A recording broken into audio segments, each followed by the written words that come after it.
Setiap negara memiliki beragam masakan tradisional, tidak terkecuali negara-negara yang berada di Timur Tengah. Salah satu jajanan khas Timur Tengah yang satu ini, rasa-rasanya sudah familiar di lidah warga plus 62. Ini dia, kebab dan shawarma. Walau sekilas sama, ada perbedaan loh antara kebab dan shawarma. Tapi nanti saya jelaskan ya. Tonton sampai habis dulu episode ini. Salah satu tempat yang tersohor menjual jajanan khas Timur Tengah berada di Kota Bogor, Jawa Barat. Setelah 5 tahun bekerja sebagai juru masak di Timur Tengah, sang pemilik memutuskan pulang ke Indonesia tahun 2018 mendirikan warung makan kebab dan shawarma. Tentunya dengan racikan khas Timur Tengah. Lihat porsinya, besar banget kan? Karena pakai kentang, kalau yang lain kan cuma kebab biasa gitu kan. Ditambah porsinya besar, jadi sekali makan langsung kenyang kita gitu. Ternyata sebelum seporsi kebab tiba di tangan Anda, ada perjalanan yang sangat panjang. Ini nih ceritanya. Dalam sehari, tempat ini mengolah setidaknya 80 kg daging ayam. Satu ayam dicuci bersih, siapkan bumbu untuk memarinasi. Ada bawang merah, bawang putih, cabai keriting, ketumbar, penyedap rasa, jinten, serta daun salam. Nasrullah menggunakan komposisi bumbu yang sama dengan yang biasa ia gunakan kala masih bekerja sebagai juru masak di sejumlah restoran di Timur Tengah kala itu. Bumbu yang paling dominan adalah bawang merah dan bawang putih yang memberikan cita rasa khas pada shawarma ketika disantap. Proses marinasi membutuhkan waktu setidaknya sehari semalam sehingga rempah-rempah meresap sampai ke seluruh serat daging ayam, terutama bagian dada yang lebih tebal dibandingkan dengan paha. Sambil menunggu ayamnya dimarinasi, kita akan bikin untuk bahan-bahan selanjutnya. Ini ada untuk si dan jadi sudah dihaluskan di tempat penggilingan biar praktis. Jadi kita akan tungguin. Simple. Lanjut, kita akan membuat daging untuk kebab.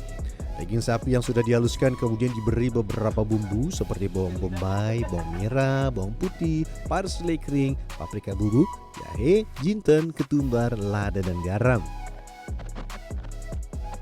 Sama kalau bikin makanan yang dari Timur Tengah ya, ngebelin di bawang ya, dan bawang. Cuma karena sudah masuk ke lidah Indonesia, dicampur sama ketumbar agak tebal dikit juga boleh, karena nih sudah dijual di kawasan Bogor dan sekitarnya, jadi ngikutin lidahnya. Ya, ratusan tusuk daging kebab ludes terjual setiap hari.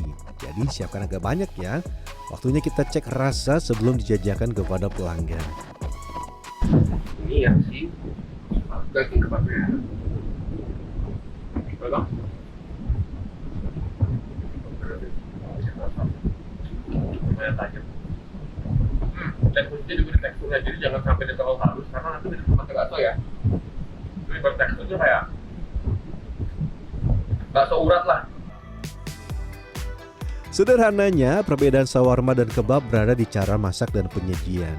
Jika biasanya kebab dipanggang dengan tusukan panjang dan disajikan tidak dengan cara dibungkus, shawarma dipanggang secara vertikal dan dipotong tipis-tipis serta dibungkus dengan tortilla atau roti pita. Ayam sudah, terus daging di kebabnya juga sudah nih. Dan sekarang kita akan bikin luarnya atau tortilla ya bahasanya bang. Campurkan tepung terigu dengan air, garam, dan juga minyak sayur. Masih sedikit lagi, masih harus diaduk-aduk lagi. Selain akan membuat efek berkilau, minyak akan membuat warna tortilla yang dihasilkan tidak terlalu kuning bila sudah selesai dipanggang. Bikin adonan untuk martabak ya? Kan martabak kan martabak luar kan bulat-bulat juga gitu ya. Tenang, sudah cuci tangan, sudah bersih.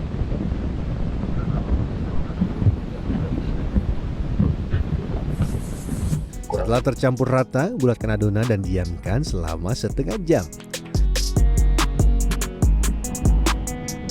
Dari episode sehari menjadi yang saya belajar jadi tukang martabak juga bagian dulu. Sulit ya bang ya. Bang bosnya datang. Nah ini gini bang, betul gak bang? Kalau meskipun ditekan. Kok bagus.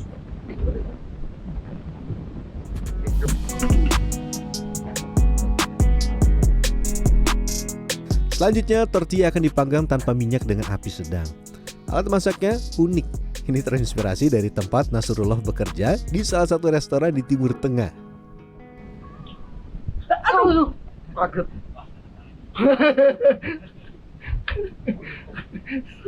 Saya ikut kaget. Udah aman dong. Apa sih yang panas apaan sih? Kira-kira bagaimana rasanya? Enak itu karena dia dipanggang ini nih, pakai yang kena tangan saya tadi ini nih. Jadi dia mengeluarkan aroma kayak smoky ringan gitu loh. Ada yang penasaran bagaimana cara menyusun daging di rotisserie? Saya kasih tahu ya caranya. Bagian paling bawah diisi oleh daging ayam bagian dada. Skin ya, yang biasanya ada skin itu di bawah. Ini ada seratnya. Kata Bang sih lebih gampang dipotong ketimbang yang seperti ini. Jadi bagian dalamnya di luar.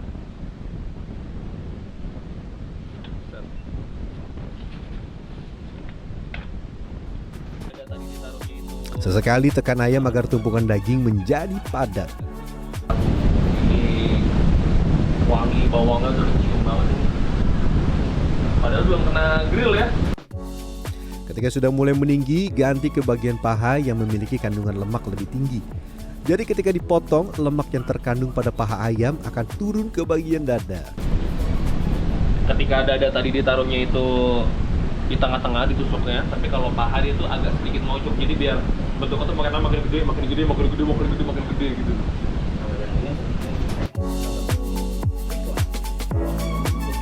Kalau mau bentuknya rata, ya dipotong seperti ini, dan sisa dagingnya ditumpuk di tengah-tengah. Jarak dari lokasi produksi ke toko sebetulnya tidak terlalu jauh, sekitar 1 km. Namun karena melintasi jalan raya, saya harus berhati-hati agar tidak bersenggolan dengan kendaraan lain. Permisi ya Bapak Ibu. Shawarma harus segera dimasak agar pembeli tidak menunggu terlalu lama. Kalau ngematengin si shawarmanya ini berapa lama, A? Kurang lebih 7-10 menit. Ciri-ciri dia udah mateng tuh atau udah bisa Udah bisa di seset, apa sih bahasanya? Iya. udah bisa dipotong. Oh. Warnanya kuning kemasan. Shawarma harus diputar secara berkala agar daging tidak hanya matang di satu sisi.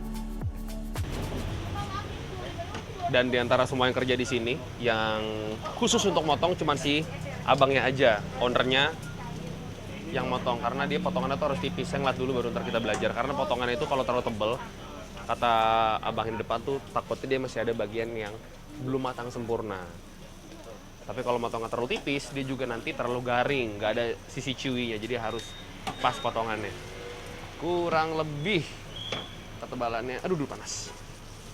Seginilah. Garingnya masih ada di luar, tapi chewy-nya di dalam ini masih ada.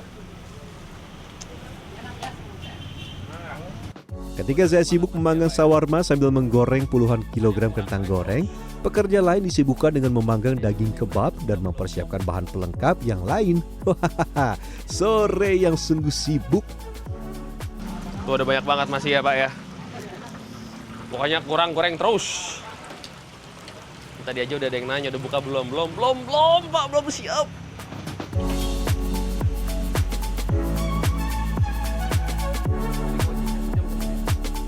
Perlahan pelanggan berdatangan. Ada yang memesan untuk makan di tempat, ada juga yang membeli untuk dibawa pulang. Tuh lihat sampai penuh tempat masaknya. Potongannya di atasnya kalau udah agak sedikit hangat, berarti bisa dibalik karena bawahnya sudah keras, udah garing.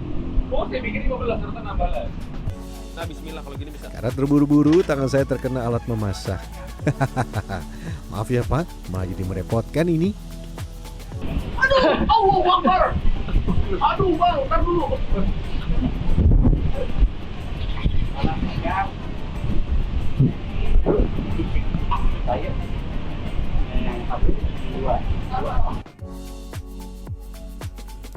Kita lanjut. Seporsi shawarma dipatok mulai harga Rp25.000. Seperti ini nih susunannya.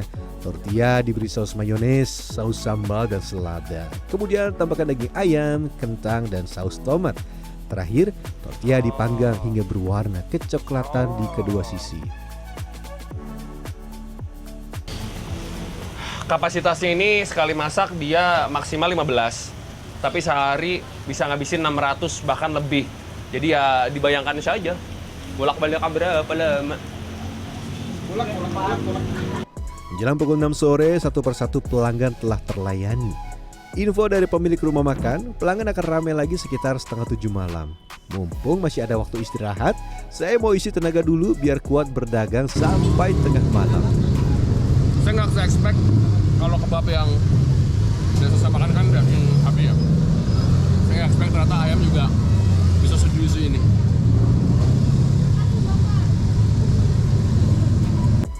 Wah, ternyata besar juga kebabnya.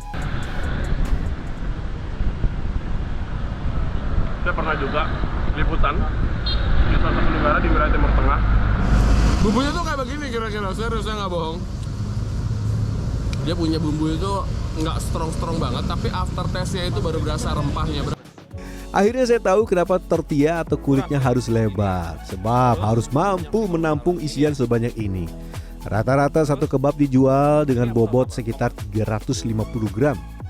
Misalkan nih porsi biasa atau jumbo belum cukup, tenang, di sini ada ukuran ekstra besar dengan bobot lebih dari 1,5 kilogram. Tapi harganya agak mahal sedikit ya. Kalau yang biasa dipatok Rp25.000, yang ekstra besar dipatok sekitar Rp100.000. Wah, ada yang mau coba? Hehehe, dijamin kenyang. Rian Fernando di Wigung Yuljarto, Bogor, Jawa Barat.